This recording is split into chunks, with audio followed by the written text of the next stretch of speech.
We're back with the Lamborghini Countach kit build. Yesterday I told you guys the plan was to paint it white. I think most of you agreed with my reasoning. I think it's the most recognizable Countach color. It'll also be the easiest to paint and hide the most blemishes. And it'll be a good neutral color to wrap on top of. If you haven't, let me know what you think about my logic here. Most of the prep work is done already. Coming inside the door here, you can see it definitely needs to be painted. So I'm removing these leather door panels because those do not need to be painted. I wasn't even going to mess with those originally because I really don't want to just keep taking things off. I'm not in the market for a 3 to 5 business year project. Just a reminder of why we're sanding so much. All of this paint has scratches, glue, and dirt, and everything else. So before I paint, every single body panel must meet the sandpaper.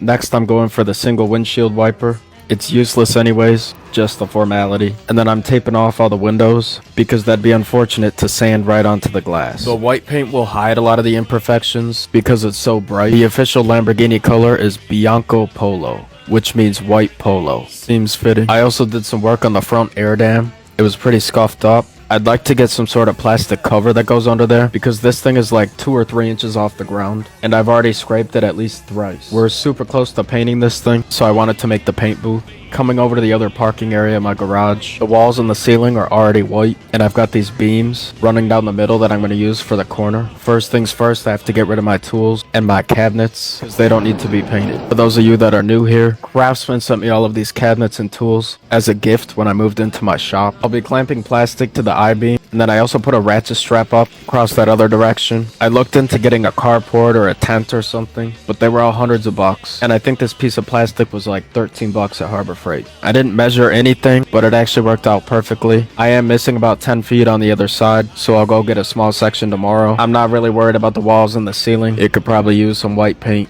but let's make sure that she fits in here before we go any farther.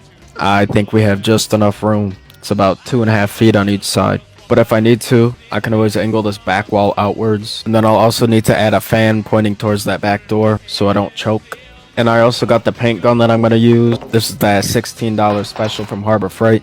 It connects to an air compressor. I don't know if my local paint store will be able to make Bianco Polo. For some reason, I feel like that's not public record, but I know they can try to color match. I'll get the paint tomorrow and we'll start painting these pieces. But thank you for watching.